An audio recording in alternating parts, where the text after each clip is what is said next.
보안모위원회 정책자문위원을 맡고 있는 구철민 위원이 간단히 브리핑을 해주실 텐데요. 우리가 단체 결성을 해서 금융감독원 보험사들을 향해서 싸우면서 중요한 변화의 기점들이 있어요. 우리가 4월 16일, 18일 3자대면 이행단체 참여하셨죠? 그 이후로 보험사들이 금감원이 주라면 준다라는 얘기를 싹 감추게 됩니다. 굉장히 의미 있는 변화입니다. 보험사들하고 다툼을 벌임에 있어서 금융감독원의 역할이 사라져버린 거예요. 이 기점 이후에 4월 29일에는 보안모위원회가 어떤 성명서를 발표하냐면 이 역시 금융감독원에 제출한 공식 문건이 됐는데 2014년 4월 이전 계약, 여러분들이 10년, 15년, 20년 전에 계약한 2014년 4월 이후부터 보험사들이 직접 치료라는 말을 약관에 운운했으니 그 이전에 가입한 계약건들에 대해서는 모두 지급하라는 주장을 했습니다. 금융감독원에 접수되어 있지만 이번 분쟁조정위원회에 한 건도 올리지 않았고요. 이 부분이 어떻게 고려되고 있고 나오게 될지는 시간을 두고 지켜보려고 합니다. 4월 말에 주장한 것이 지금 금감원에 받아들여지지 않고 항암 직후, 수술 직후, 말기암 환자에게만 준다는 거죠.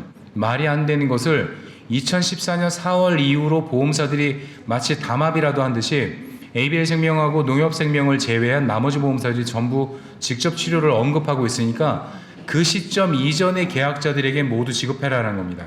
그리고 지금 2018년 7월 초 6월부터 줄기차게 얘기하고 있는 오늘 이야기하는 이 보험계약자의 권리에 대해서 우리 주장을 통해서 반드시 보험사들의 담합은 무너지게 될 거고요. 금융감독원이 얼마나 무기력하게 무능하게 대응했는지에 대한 부분을 이야기할 겁니다. 이 모든 것에 중요한 직접 치료라는 가짜 개념이라는 말을 보안모위원회로부터 끊임없이 만들 수 있게 정책을 생산해냈고 2014년 4월이라는 특정한 기점을 개발해낸 정책위원회예요. 오늘 일찍 와서 좀 더 많은 이야기를 하려고 했는데요. 지금부터 약 30분간 좀 더 중요한 부분, 기사화의 반영을 바로 할 수 있는 이 부분에 대해서 우리 구철민 의원으로부터 직접 얘기를 듣겠습니다. 박수 부탁드립니다.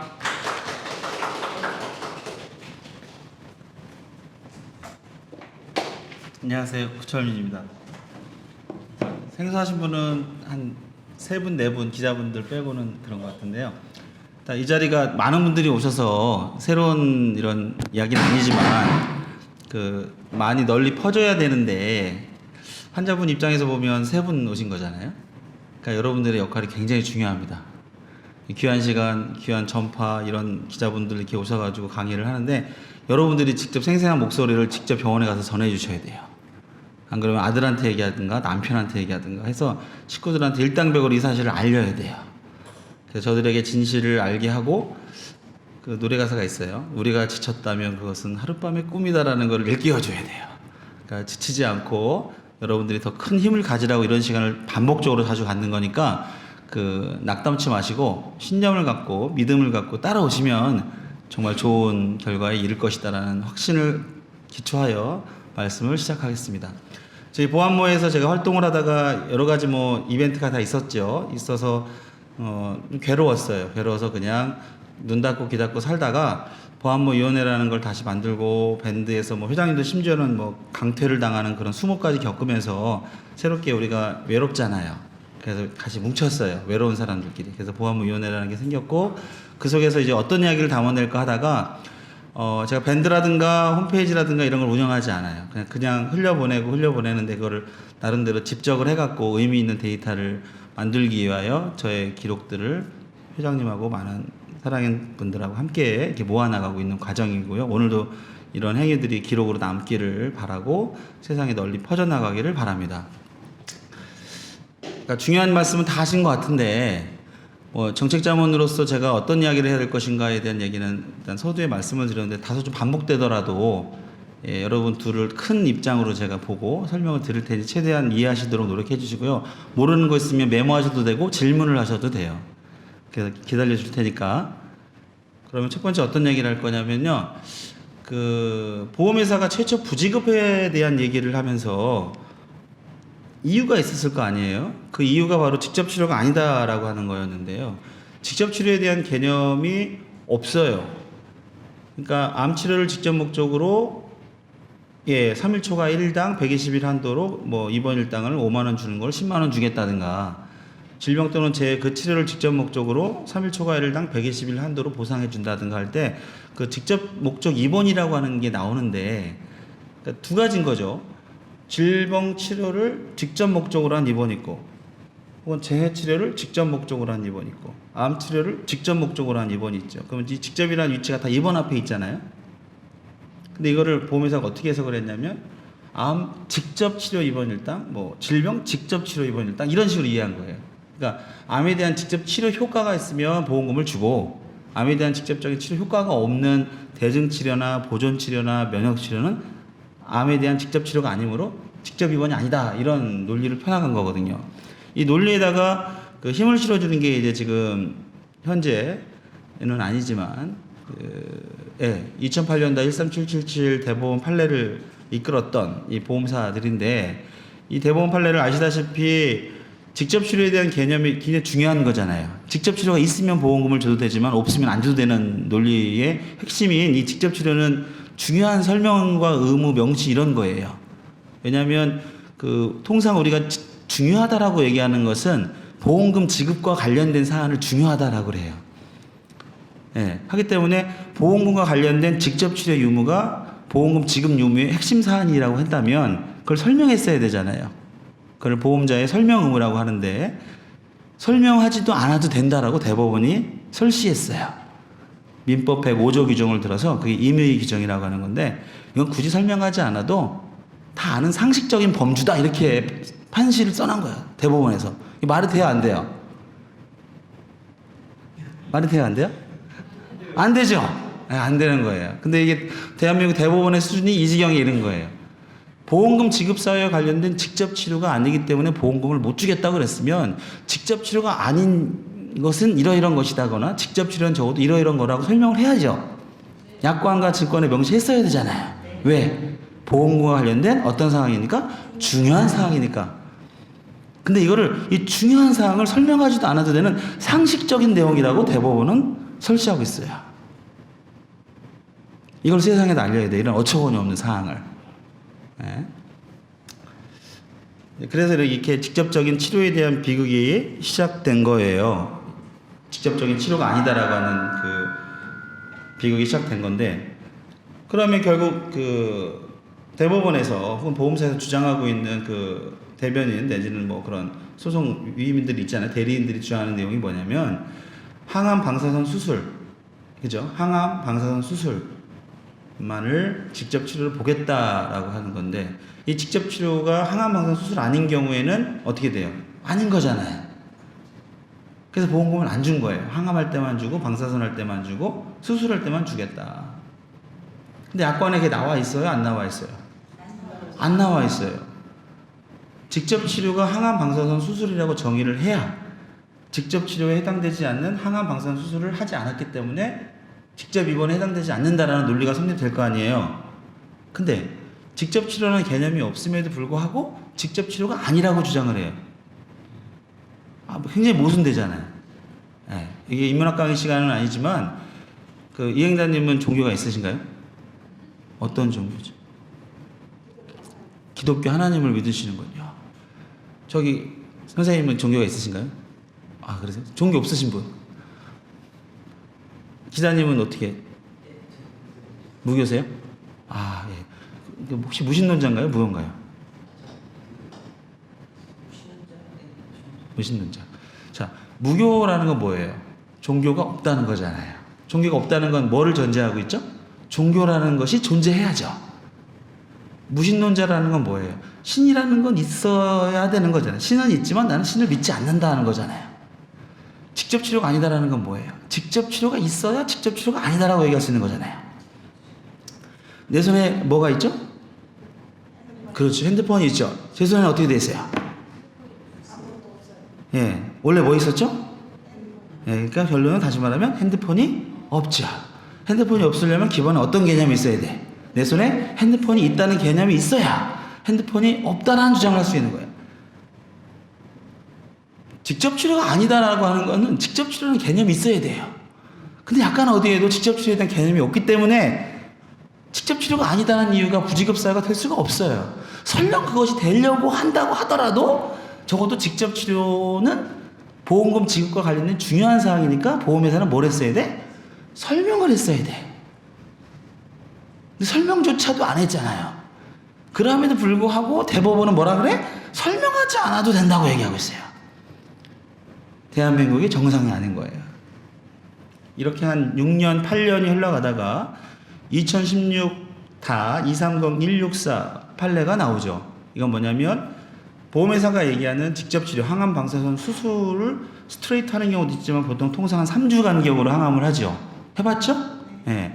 방사선은 뭐 에브리데이 하는 경우도 있고 띄엄띄엄 하는 경우도 있죠.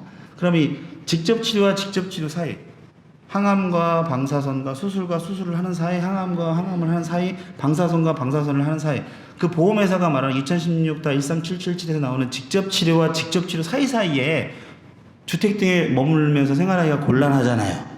그 어딜 갔어요, 우리가? 병원에 갔죠. 네. 병원에 갔는데 직접 치료를 받기 위해 병원에 입원한 기간을 인정했어, 안 했어? 안 하다가 직접 치료와 직접 치료 중간의 병원 입원은 필수 불가결한 입원이다라고 인정한 거예요. 그러니까 좀 더 한 발짝 나간 판례죠. 그죠? 직접 치료만 직접 입원이라고 했던 대법원이 이제는 직접 치료와 직접 치료 중간에 입원한 것도 필수 불가결한 입원이니 직접 입원으로 인정한 거예요. 그럼 이게 우리 보험계약자나 피보험자, 소위 말해서 보험 당사자인 우리들한테 도움이 되는 판례일까요? 아니죠. 왜요? 직접적인 치료라고 하고 안 주니까 그게 판례가 아닌 거죠. 그러니까 직접 치료를 한 날만 보험금을 주다가 직접 치료와 직접 치료, 다시 말하면 항암과 항암을 하는데 통상 3주 사이에 병원에 입원한 기간을 과거에는 인정하지 않았단 말이죠. 근데 이제는 인정한 거예요. 왜냐하면 직접 치료를 받고 2차 직접 치료를 받고 3차 직접 치료를 받으려면 그 중간에 몸을 면역 기능을 올려야 되잖아요. 저는 이걸 어떻게 얘기하냐면 우리가 자대 배치 받기 전에 논산훈련소에 가서 훈련을 받잖아요. 그러면 논산훈련소에서 훈련받은 기간은 군 기관에서 빼나요? 군 생활의 일환이죠. 그거예요. 하지만 논산훈련소에서 훈련하지 않고 바로 자대 배치하고 총다발을 메고 전장에 나가라고 하는 것은 죽어라 하는 소리잖아요. 마찬가지예요. 항암을 하고서는 3주간의 휴지 기간, 면역력을 증가시키는 기간을 갖지 않는 것은 환자 보고 죽으라는 거예요. 그렇잖아요. 오늘 항암하고 내일 또 항암하고 또 항암하면 되잖아요. 그럼 어떻게 될까요, 사람이? 죽어요. 방사선을 매일같이 180일 내에 하면 어떻게 될까요, 사람이? 죽어요. 수술을 매일 하면 어떻게 돼요? 죽어요. 근데 대법원은 죽으라고 하는 거예요. 근데 직접 치료와 직접 치료 사이에 입원 3주간 혹은 5주간 경우에 따라 다르는데 그 기간까지를 인정하겠다는 거예요. 근데 이것이 환자에게 도움이 되는가 하면 그게 아니에요. 우리는 직접 치료를 인정하지 않죠. 그렇잖아요. 약관에 직접 치료 개념이 있어요, 없어요? 없죠. 근데 법원은 그 직접 치료를 제한적으로 해석하고 있으니 어쩔 수 없이 이제 박기혁 변호사가 직접 치료와 직접 치료의 중간 입원은 필수 불가결한 입원이니 이걸 주라. 이런 판례를 이끌었던 거예요. 하지만 우린 그걸 인정하면 안 돼요. 우리는 뭐 할 거니까? 직접 치료를 인정하지 않으니까. 그럼 어떻게 되느냐? 약관 해석은 굉장히 규범적으로 해석해야 돼요.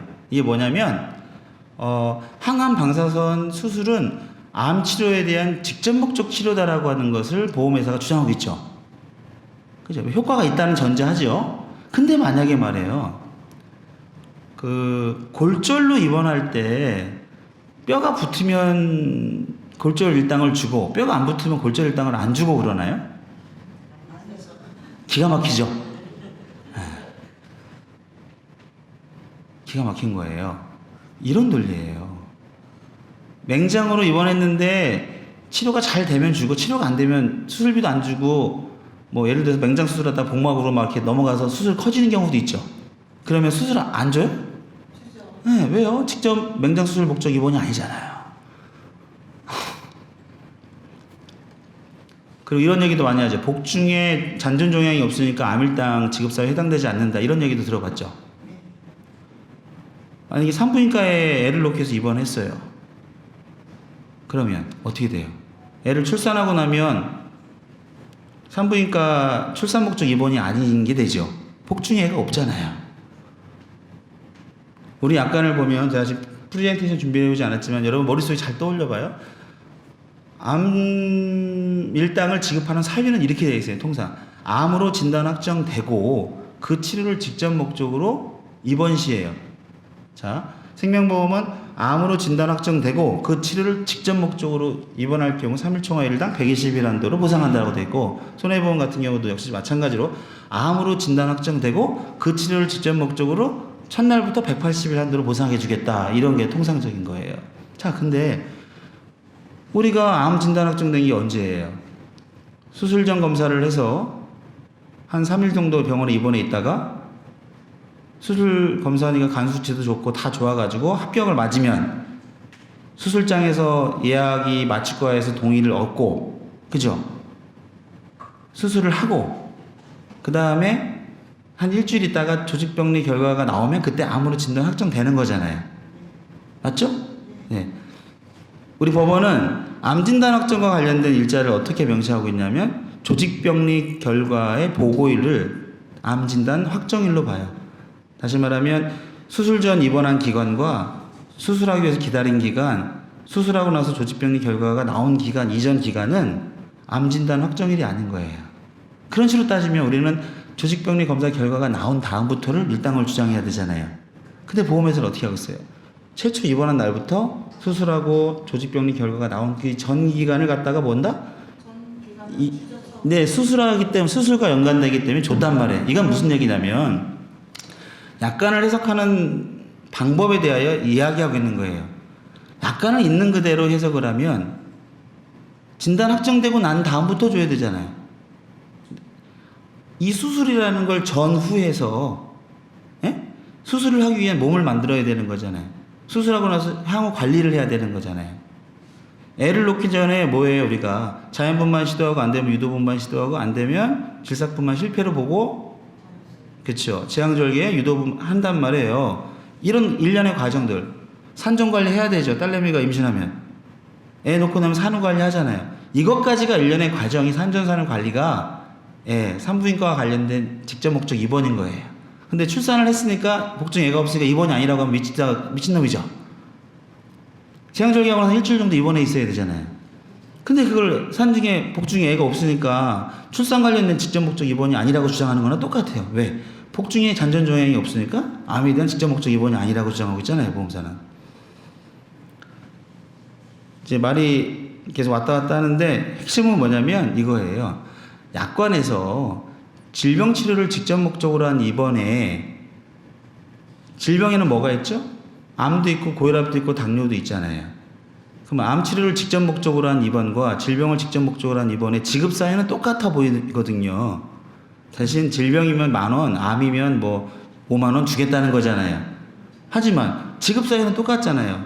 질병 치료를 직접 목적으로 한 입원에서 질병을 암으로 바꿔봐요. 암 치료를 직접 목적으로 한 입원이잖아요. 그럼 지급 사유는 똑같죠. 수만 가지 질병 중에 암은 좀 중대한 암이고 통상 2015년 사망률 봤을 때 한 40%가 암 사망자예요, 우리나라에. 그리고 뭐 그렇습니다. 급성 심근경색이 한 0.4%, 그 다음에 뇌출혈과 뇌경색은 똑같아요. 0.3% 정도 돼요. 자살이 한 2배 정도 돼요. 한 0.6%. 그 얘기 뭐냐면 암 치료를 직접 목적으로 하는 입원은 결국 수만 가지 질병 중에 한 형태를 얘기하는 거라는 거예요. 근데 웃긴 거는 질병 치료를 직접 목적으로 한 입원은 인정하면서 암 치료에 대한 직접 목적 입원은 인정하지 않는 거죠. 이상하죠? 질병이 재해가 아니잖아요. 질병이 암인데 왜 질병 치료를 직접 목적으로 한 입원은 인정하면서 암 치료를 직접 목적으로 하는 건 왜 인정하지 않을까? 이해할 수 없어요. 저는 암이 골절인가? 암이 재해인가? 이런 생각도 하게 될 수 있잖아요. 그래서 이 부분에 대한 건 명백한 억지인 거예요. 명백한 억지고 질병 일당을 줄 때도 그러면 직접 목적 입원인지 아닌지를 얘기를 해야 돼요. 다시 말하면 골절로 만약에 입원한 사람이 골절 치료가 되면 골절 진단비를 줘야 되지만 기부스를 풀은 상태부터는 주면 안 되는 거야. 수술을 했잖아. 기부스도 풀렸잖아. 그러면 퇴원해야 돼요? 아니죠. 기부스를 만약에 12주간 했으면 몸을 푸는 데는 얼마 걸려요? 1주 이상 걸리겠죠. 12주 정도 걸린다고 봐야겠죠. 12주 동안 묶어 있으니까 12주 동안 다시 풀어야 되는데 이걸 꼭 우리가 입원해서 하는 게 잘못이 아니잖아요.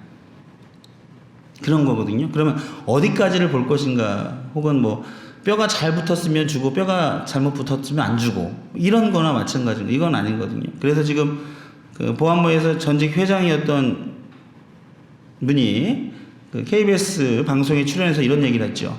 저는 암노바 자닥신 셀레나제 같은 그런 어떤 면역 치료를 통하여 종양 사이즈가 줄었기 때문에 직접 치료가 아니냐, 이런 주장을 했어요. 맞나요? 암노바 자닥신 셀레나제 내지는 뭐 이런 다양한 그런 약, 면역 진강제라고 하는 약들이 그냥 줄었으니까 직접적인 치료라고 할 수도 있겠죠. 라고 주장하면 안 된다니까요. 직접 치료는 존재하지 않기 때문에 존재만. 보험금을 주기 위해서 개별 사안의 소송에서는 주장을 볼 수 있겠지만 이거를 원론적인 입장에서 주장하면 안 되는 거였어요. 그때 그 회장님은. 왜? 그러면 암노바 셀레나제 자닥신을 맞고 종양이 줄면 암 일당을 줘야 되고, 악성 항종양제, 다시 말하면 항암 치료하다가도 치료가 안 돼서 죽어나가는 사람이 대한민국 사망자의 40%가 암 사망자인데 이 사람들은 주면 안 되잖아. 말이 돼? 안 되죠. 중요한 건 직접 치료 의무가 아니다라는 걸 얘기하는 거예요. 또 하나는 내가 항암 치료하다가 죽을 수 있잖아요. 암 치료하다가 죽는 사람들이 너무나 많잖아요. 근데 이 사람이 직접 치료가 아니다고 한다면 암으로 죽은 건 뭐예요? 그러면 요양병원에서 죽을 때까지 항암제를 맞다가 죽어야 돼? 아니면 죽을 때까지 항암 방사선 쪼이다 죽어야 돼? 아니면 죽을 때까지 배울고 수술 끝까지 해보다가 죽어야 되냐고. 이런 경우가 아니면 암일당을 주지 않겠다라는 뜻을 일깨워줘요. 제가 지금 갖고 온 서류는 알리안트 생명에서 보험금 지급을 받고 잘 투병하시다가 작년 6월부터죠. 특정 날부터 이제 확인서를 쓴 거예요. 암에 대한 일당뿐만 아니라 간병비 이런 것들이 있는데 50% 감액해서 지급하는 것에 사인하지 않으면 보험금을 지급하지 않겠다. 이 사람이 이제 폐암에 뇌전이가 됐고 결국 이제 급성 호흡부전으로 사망한 사례인데, 폐암 환자가 뇌전이가 되면 어떻겠어요? 어지럽겠죠. 정신이 있겠어요, 없겠어요? 수년간 투병을 했으니. 이런 사람들한테 합의서를 종용하고 합의서에 동의하지 않으면 암일당을 지급하지 않겠다. 여러분 너무 잘 아시겠지만 실비보험이 있다 그래서 우리가 병원비를 다 보전할 수 있나요? 못하죠. 그리고 365일 1년 내내, 2년 내내, 3년 내내 주구장창 보장해 주나요? 아니잖아요. 그럼 이 소득대체효과나 이 병원비를 대려면 유일하게 남는 게 뭐예요? 항암을 매일 할 수도 없고, 방사선을 매일 할 수도 없고, 수술을 매일 할 수도 없고, 결국 남은 건 뭐예요? 입원비를 받아서 생활비도 하고, 그죠?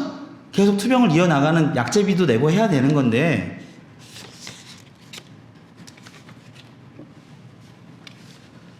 이 기록에 의하면 2015년 3월 달부터 이제 이렇게 정상 지급을 해요.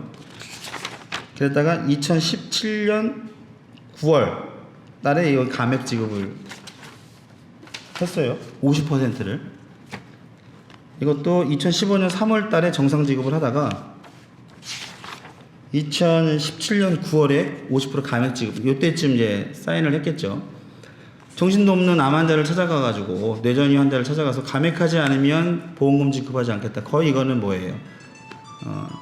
너 그냥 죽어라, 이런 뜻이죠. 그래서 일단 감액이라도 받아서 투병을 해야 되니까 사인을 했어요. 근데 그 감액한 비용이 얼마냐면 원래는 62만 원을 줘야 되는데 32만 원을 주고, 310만 원을 줘야 되는데 160만 원을 주고, 300만 원을 줘야 되는데 150을 주고, 30을 줘야 되는 건 좋네요. 그리고 122만 원을 줘야 되는 걸 아예 지급하지 않았고, 그다음에 310만 원 줘야 되는 거를 160, 60 지급해야 되는 걸 30, 300 지급할 걸 150, 30을 30, 600 20을 320, 310만 원을 160, 62만 원을 32만 원, 310을 160 이런 식으로 계속 지급한 거예요. 수천만 원을 떼먹었어요. 그러다가 합의서를 쓰고 1년이 채 안 돼가지고 이분이 돌아가셨어요. 삼성의료원에서 돌아가셨는데 돌아가시던 18년 올해 이제 7월 20일 날이죠. 지금 8월 달이죠. 7월 20일 돼서는 240만 원을 줄 걸 240만 원 전액 지급했어요. 뭐냐면 죽으러 이제 본원에 가잖아. 슬픈 이야기인데 죄송합니다. 이렇게 말씀을 드려서 이제 호흡이 안 되고 상태가 안 좋으니까 이제 본원으로 환자를 이송하면서 그때 입원한 것도 준 거예요. 전 이렇게 생각하거든요. 암으로 돌아가신 모든 암 환자는 암 치료를 하다 돌아가신 거잖아요. 그러니까 우리나라 질병통계본부에서 이거를 암 사망률로 분류하는 거잖아요. 근데 국가에서는 암으로 등록을 해주고 국가에서는 암으로 통계 분류를 하는데 보험에서는 암에 대한 치료가 아니다는 거예요. 얼마나 우스워요. 제가 생각하는 것 중에 하나는 회장님도 잠깐 언급을 했지만 암으로 돌아가신 모든 국민을 통계청에서는 알고 있어요. 그 부분 중에 암보험을 가입했거나 암일당에 가입되어 있는 사람이 암으로 돌아가셨다면 그분들이 입원한 전 기간에 대해서는 암일당을 지급해야 된다는 게 제 생각이에요. 동의하시나요? 네. 당연하겠죠. 이거는 최소한 암 환자 유족에 대한 최소한의 예의라고 생각합니다. 그래서 이거는 반드시 해야겠어요. 제가 그래서 요즘에 암으로 돌아가신 분들에 대한 유족에 대해서 계속 만나고 있고 이분들에 대해서 보험금 지급 내역을 살펴보니 아주 황당하고 터무니없는 경우가 너무나 많아요. 근데 이걸 왜 해야 되냐면 아까 3가지 지급 유형을 금융감독원에서 발표했죠. 말기암 환자로서 호스피스를 진행하거나 항암방사선 수술과 같은 적극적인 치료를 하다가 있는 입원 기간 그리고 마지막 하나는 수술하고 나서 일정 기간 동안 실이 아물어야 되니까 뭐 이런 기간만을 인정한다고 하면 그 나머지 기간에 대해서는 받을 수가 없잖아요. 근데 분명하게 이 사람은 암으로 돌아가신 거잖아요. 잘 봐봐요. 직접 치료를 인정하면 안 돼요. 그런 개념도 없어요. 국립암센터 의사분께서 직접 치료하는 건 없다고 얘기했죠? 영상 보셨나요? 이행단 씨?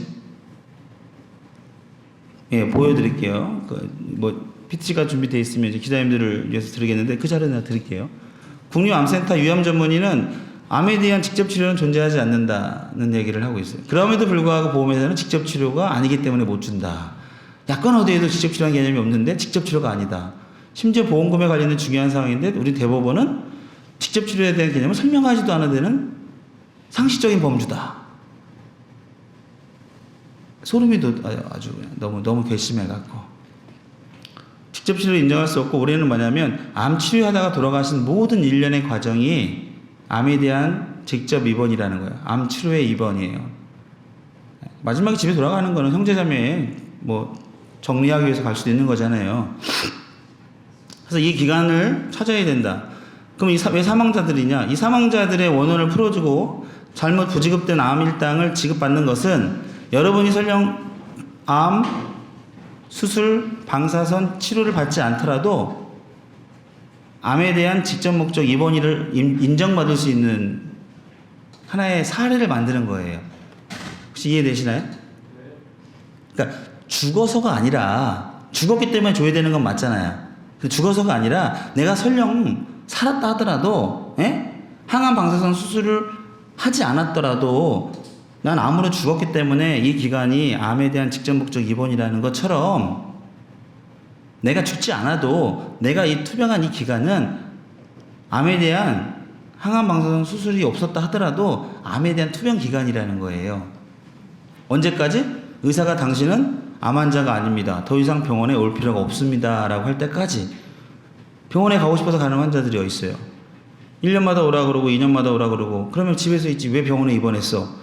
아니 1년 만에 오다가 2년 만에 오다가 난 전이돼가지고 죽은 사람 너무 많이 봤거든요. 치표가 얘기해 주잖아요.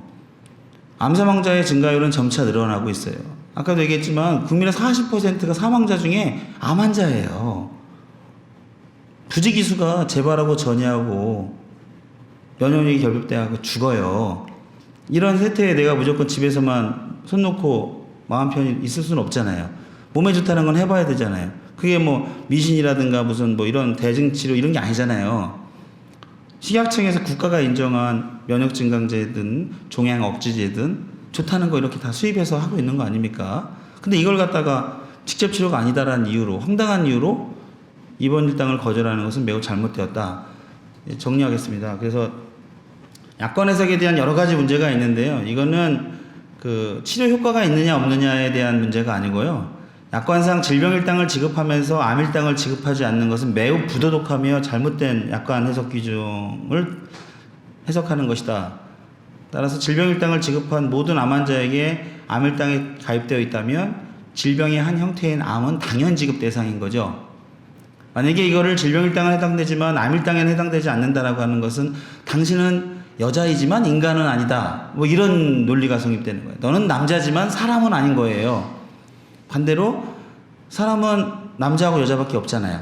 너는 인간이지만 남자도 아니고 여자도 아니다. 이런 논리가 성립되는 거기 때문에 이거를 개념적으로 보아도 논리 모순이에요. 근데 이건 아까도 회장님이 말씀하셨지만 최초에 박용진 의원 사무실 가서 거길 방문해 갖고 정보 제공을 요청했던 것은 그러니까 한국에서 암일당 관련 상품을 판매한 게 언제부터인가를 쭉 살폈어요. 그러던 와중에 2014년 4월이라는 그 기점을 통하여 그 이전에는 암 치료를 직접 목적으로 한 입원이었고 그 이후부터는 암 직접 치료 입원이었어요. 하기 때문에 우리는 직접 치료 유무 효과에 따라서 보험금을 주고 안 주고 할 것이 아니라 암 치료를 위한 입원이었다면 그냥 받으면 되는 거예요. 그리고 의사가 입원장을 써준 이상 우리는 입원이 적합한 대상자인 거예요. 왜? 퍼미션이라고 하는 게 입원장이에요. 퍼미션이라는 뜻은 허락한다, 허가한다 뭐 이런 뜻이에요. 의사가 입원을 허락하고 허가했기 때문에 우리는 입원장을 발부받아 입원한 것이기 때문에 우리 심평원도 의사의 진단서에 기초한 혹은 진단검사, 입원검사에 기초한 입원기간을 인정하는 거예요. 그래서 국가가 인정했고 의사가 허가를 해서 진단서와 의무기록이 작성된 기초서류를 제출했으면 보험회사는 지체 없이 보험금을 지급하면 그만이에요. 하지만 여러분이 아까 전 시간에 공부한 그런 보험금 손해사정에 관한 그 권리와 비용 상법 676조에 존재하는 여러분의 현존하는 손해사정 선임권을 포기했잖아요. 여러분 스스로가. 포기 동의서에 동의하셨단 말이에요. 왜 포기라는 말을 쓰냐면 상법에 존재하는 권리에 대해서 위임을 했기 때문에 내 권리를 포기하고 너한테 믿고 맡기겠다는 건데 이거는 고양이에게 생선을 맡긴 거죠. 풍수재해보험이라고 있어요. 요즘 막 해가 뜨거워갖고 사과가 다 타고 이래요. 한 나무에 한 300개가 열렸는데 이게 보험 처리하려고 이제 농민이 농협을 찾아간 거예요. 그랬더니 손해사정에다가 동의해 준 거야. 농민이 순수하게. 근데 나무 하나에 사과가 300개 중에 한 200개 정도가 아니라 하나도 상품성이 없는 거 300개가 다 탄 거야. 탔는데 보험회사가 와갖고 그런 거죠. 200개는 탔는데 100개는 뭐 상품성이 있어요 라고 200개만 하니까 손해를 그냥 200개만 해준 거예요. 왜? 손해입증은 피해자가 해야 되는데 그 상대방한테 보험회사한테 몇 개 탄지 하나 둘 셋 넷 쉬고 있으라니까 200개가 타고 나머지 100개는 정상이라는 거. 이러면은 어떻게 돼요? 200개밖에 보상을 못 받는 거죠. 근데 여러분이 거기를 동의해 줬잖아요. 그래서 보험금을 주는 회사에게 셀프 손해사정을 해라 그러면 어떤 손해사정 회사가 자기 손해를 확대해 갖고 더 주겠다고 이런 보고서를 쓰는 사람이 어디 있겠습니까? 그래서 애초에 상법에 존재하는 현존하는 여러분의 권리인 손해사정 선임권이나 손해사정 선임권 조사 비용의 일체를 보험자에게 묻도록 되어 있는 이 권리를 포기한 여러분은 안타깝지만 스스로 권리를 포기하신 거예요. 그럼 차제에 어떤 거를 만들어야 되느냐? 제가 생각하는 정책은 이런 거예요. 행정자 측에서 지난 몇 년 전에 그 개인정보 동의서와 관련된 표준 양식을 배포한 적이 있어요. 이것으로 가름해야 돼요. 둘째, 손해사정과 관련된 것은 명백한 현존하는 상법상이 현존하는 권리이기 때문에 이거를 계약자 본인이 할 거냐 아니면 보험자에게 위임할 거냐에 대한 부분을 명확히 해야 돼요. 그래서 위임한다면 권리 포기 동의서에 사인을 받도록 해야 돼요. 권리 포기 동의서라고 주면 사인하시겠어요? 아마 많은 분들이 안 하실 거예요. 아니까. 그리고 비용에 관해서 보험자가 지급해야 된다는 것도 마찬가지로 요즘에 보면 손해사정 선임 비용이 없어서 손해사정을 의뢰 못하는 분도 있어요. 근데 여러분도 아시겠지만 암 환자에게 돈이라고 하는 건 좀 더 의미 있는 단어예요. 돈이 없으면 치료도 못 받고 죽어요. 돈이 없으면 손해배상도 못해요. 이렇게 되면 어떻게 돼요? 우리가 응급실을 가야 되는데 돈이 없으면 응급대부제라는 게 있잖아요. 그죠? 재난적 의료비가 발생했을 때 국가와 지자체가 도와주잖아요. 제가 볼 때 암 환자에게 있어서 손해배상 비용은 아마 이런 의미가 아닐까 싶습니다. 국가가 의료비용을 한 5%로 삭감해 준다는 건 사실상 병원비를 좀 할인해 준다는 것 뿐이지 그 암 환자의 생계를 보장해 주거나 보존해 주거나 인간의 존엄을 지켜주는 의미 있는 돈은 아니라고 봅니다. 유럽 등에서는 상명수당이라는 게 존재합니다.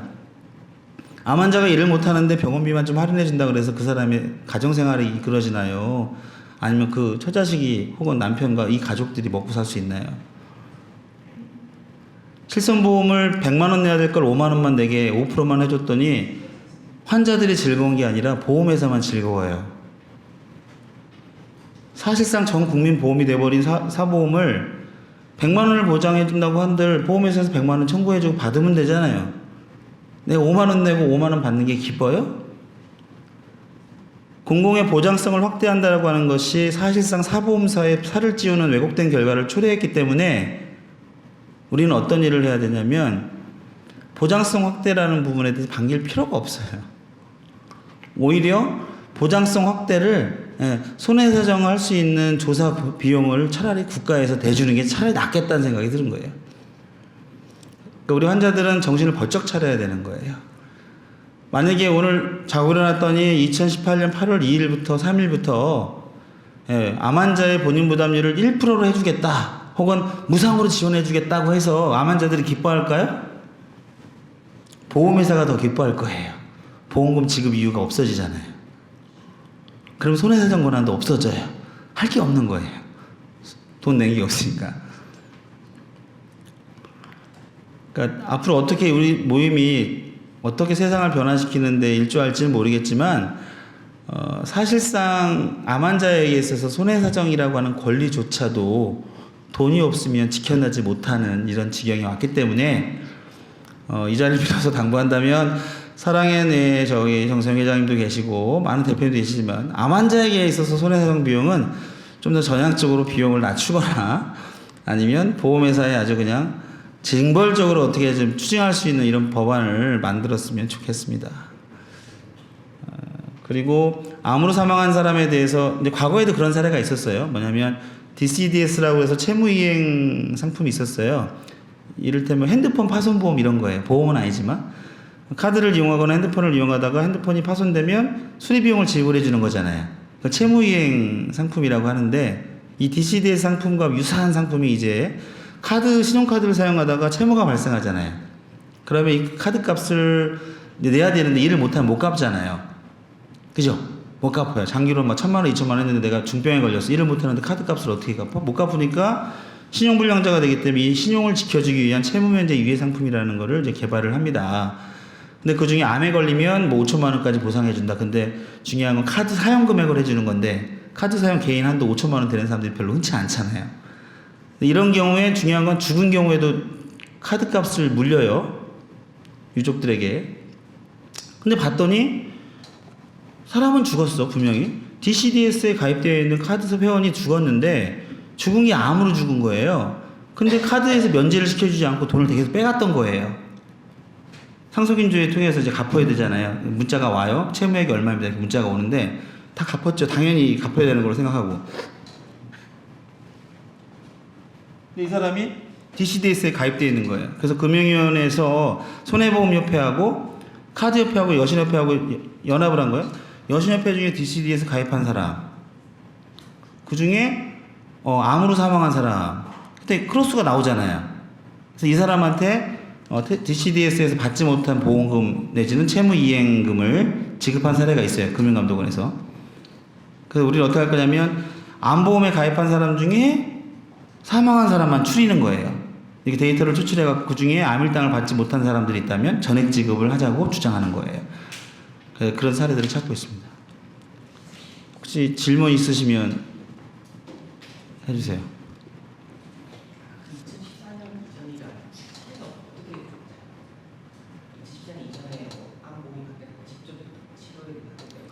네, 그러면 그 부분에 대해 좀 더 집중적으로 제가 말씀드리겠습니다. 그러니까 암보험이라고 하는 거는 어떤 거예요? 암과 관련돼서 할 수 있는 게 일단 검사해야 되죠. 진단해야 되고 수술해야 되고 입원도 하고 뭐 약도 먹기도 하고 치료도 하고 뭐 고주파 치료도 하고 하잖아요. 그럼 이렇게 되면 입원할 때 병원이 들고 보험금, 입원 보험금. 그럼 입원을 할 때 일일당 얼마씩 주는 게 암 일당이잖아요.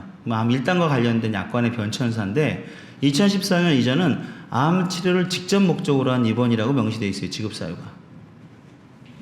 근데 2014년 이후에는 4월 이후에는 암 직접 치료 입원이라고 돼 있어요.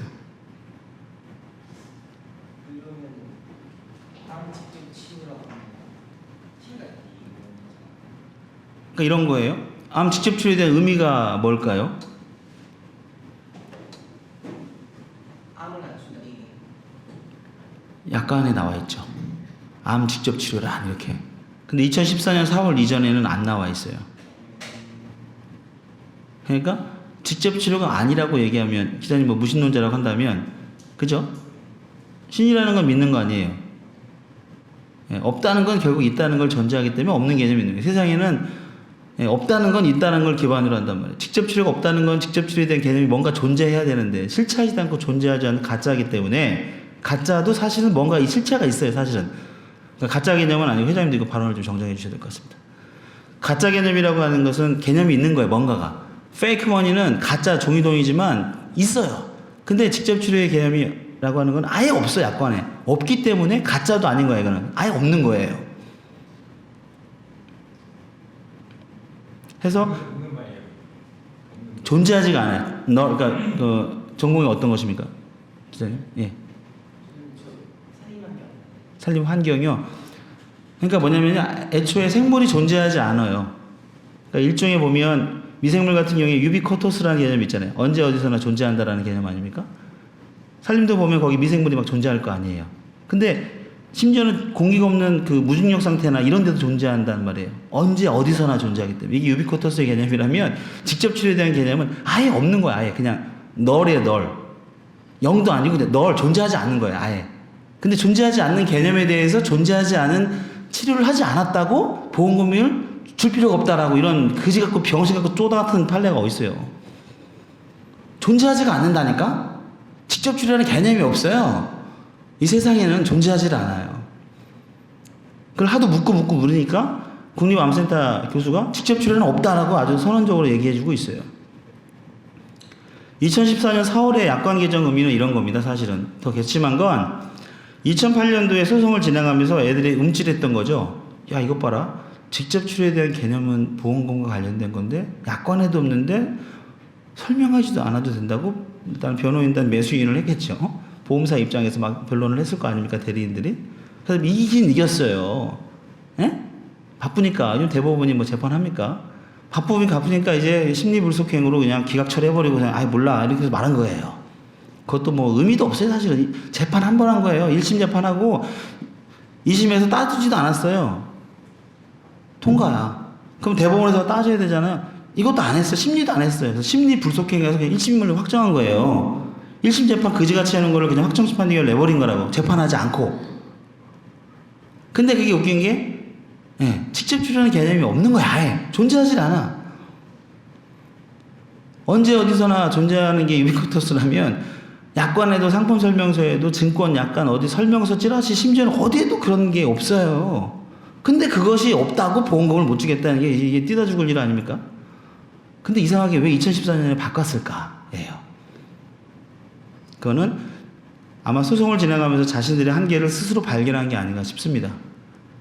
그래서 항암 방사선 수술만을 암입원 일당으로 지급하겠다고 제한적으로 해석할 수 있는 근거를 마련하기 위해서 모든 보험사가 이제 약관을 쫙 변경했는데 아까도 말했지만 2017년 1월 달에 농협생명이 뒤늦게 변경합니다. 그리고 2017년 7월 달에 전신 알리안치인 ABL 생명이 이제 바꾸죠. 6개월 후에. 하기 때문에 직접 치료 의무가 중요한 쟁점이라고 볼 때 직접 치료가 있느냐 없느냐를 따지려면 직접 치료에 대한 개념이 있어야 되는데 2014년 4월 이전 계약은 직접 치료에 대한 개념이 없어요. 암일당 지급사유나 질병일당 지급사유가 똑같아요. 근데 암은 질병이니 질병일당을 줬다면 당연 지급이겠죠. 당신은 질병일당에는 해당되지만 고혈압은 질병이 아니니까 고혈압일당 줄 수 없어 라고 하는 거랑 똑같아요. 당신은 질병일당에는 해당이 되지만 그 출산을 해갖고 뱃속에 애가 없으니까 산부인과 일당을 줄 수 없어. 이를테면 여성질환 입원 일당 이런 거 있을 수 있잖아요. 당신은 질병에는 해당되지만 응급실에 복통으로 입원한 거는 응급실 입원 일당 줄 수 없어. 이렇게 얘기하는 거 똑같아요. 그래서 이것도 바뀌었죠. 응급실도. 응급과 비응급으로 바뀌었잖아요. 응급이면 2만 원, 뭐 비응급이면 1만 원 이런 거예요. 이거는 응급실 이용을 자제하기 위한 거였던 거예요. 옛날에는 본인 부담금 외래에서 10만 원이면 5천 원 감액하고 줬잖아요. 근데 요즘은 1만 원 까고 15,000원 까고 2만 원 까잖아요. 이렇게 했던 이유는 뭘까요? 그러니까 대한민국이 감기만 걸려도 서울대학교 응급실을 찾은 거예요. 그랬더니 정작 응급 환자가 진료를 못 본 거죠. 의료보건 전달 체계에서 어떤 심각한 이런 지장을 초래한 거예요. 빈번한 의료 이용이. 그래서 이거를 제한하고 억제하기 위해서 동네 의원은 1만 원 까고 병원은 15,000원 까고 말이 좀 거친데 대학병원 같은 경우는 15,000원이 아닌 2만 원을 본인 부담금으로 공제하고 나머지 차액을 준단 말이에요.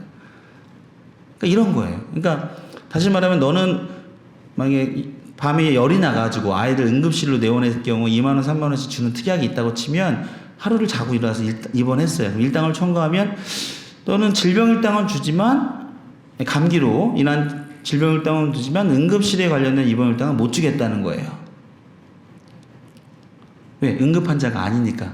이제 그런 경우는 이제 응급의료에 관한 법률에 따라 응급환자와 비응급환자를 분리하기 때문에 응급환자만 주고 비응급은 안 준다. 이렇게 얘기할 수 있어요. 그 명확하게 나와 있으니까. 근데 아무나 안 그래요. 예를 들어서 암 환자가 고열이 나서 삼성의료원으로 입원할 수 있잖아요. 그럼 질병일당은 주는데 암에 대한 입원은 아니라면 지급하지 않는 것은 매우 잘못된 거죠. 그럼 있어야죠.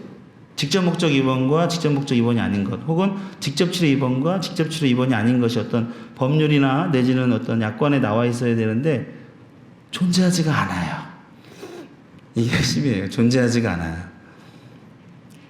이걸 어떻게 얘기해요, 국민들한테? 존재하지 않는 걸 아니라고 얘기할 수도 없고, 우리는 그러니까 하도 아니라 그러니까 이제 일부 이제 나는 암노바 자닥스 셀라네제를 맞았으니까 직접 치료를 했습니다. 돈 주세요. 이렇게 한 거예요. 아시겠죠? 예. 죽겠어요. 그 데이터도 드릴게요. 기사를 어떻게 쓰실 건가요, 기사님? 지금 나온 게 이제 저 같은 경우는 지금 최근에 지금 분조인을 분당원에서 지금 하고 있으니까 좀만 크게 해주십시오. 지금 분당원에서 이제 분조인 이제 한다고 하잖아요. 그러니까 연관해서 분당 분조인 지금 준비 중입니다. 그렇게 해서 현재 이제 소비자 시민단체에서 이거에 대한 좀 촉구하는 이런 식으로 목소리를 내고 있다 이런 식으로 불렸어요. 목소리를 내고 있다. 예, 잘 이해를 못 하겠어요, 말씀을. 그러니까 제가 말하는 건 지금 그 금강원 쪽에서 분조 아, 목소리를 내고 있다. 여기까지. 그러니까 사실을 보도하고 싶으세요? 아니면 진실을 보도하고 싶으세요? 일단은 저도 이제 자료가 있어야지 확인한 다음에 저도 이제 데스크랑 해서 판단하는 거. 사실을 보도한다는 건 뭐냐면 보험회사의 주장도 다 들어주고 우리 암 환자의 의견도 다 들어주는 거예요. 근데 보험회사가 거짓말을 하잖아요. 대법원이 거짓말을 하고 있잖아요. 이것이 사실이란 이름으로 미화돼서는 안 되죠. 거짓말과 사실은 다른 거잖아요. 아니 직접 치료가 없는데 직접 치료인 경우에만 보험금을 지급하고 있습니다 라고 하면 기자는 뭐라고 해야 되냐면 직접 치료가 뭐예요? 라고 물어야 돼요. 김경중 씨가 BBK 그때 막 한참 문제가 있을 때 돌고들아 이 새끼 구속되고 병신되고 나서 이제 와서는 다수는 누구 겁니까? 이렇게 물었잖아요, 국민들한테. 예? 이명박이가 실소유자인데, 예? 그렇잖아요. 차명 신탁해가지고. 그럼 물어야 된다니까, 기자가. 기자들이 보험회사 돌면서 직접 치료가 뭡니까? 라고 물어야 된다니까요.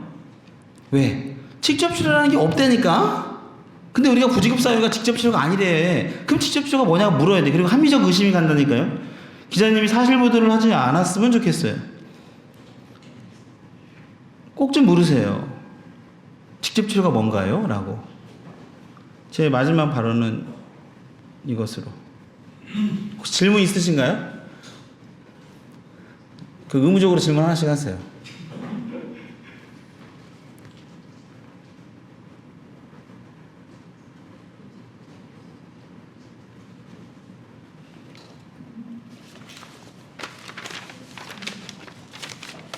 아주 나쁜 놈이에요, 보험사.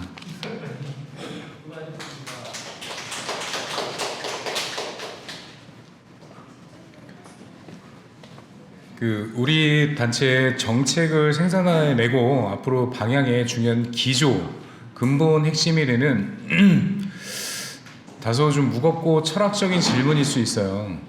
우리 민원인들이 보험사에게 질문할 수 있나요? 직접 치료가 뭐예요? 설명하는 보험사 직원이 있을까요? 없어요. 여러분의 주치의에게 가서 직접 치료가 뭔지 물어보세요.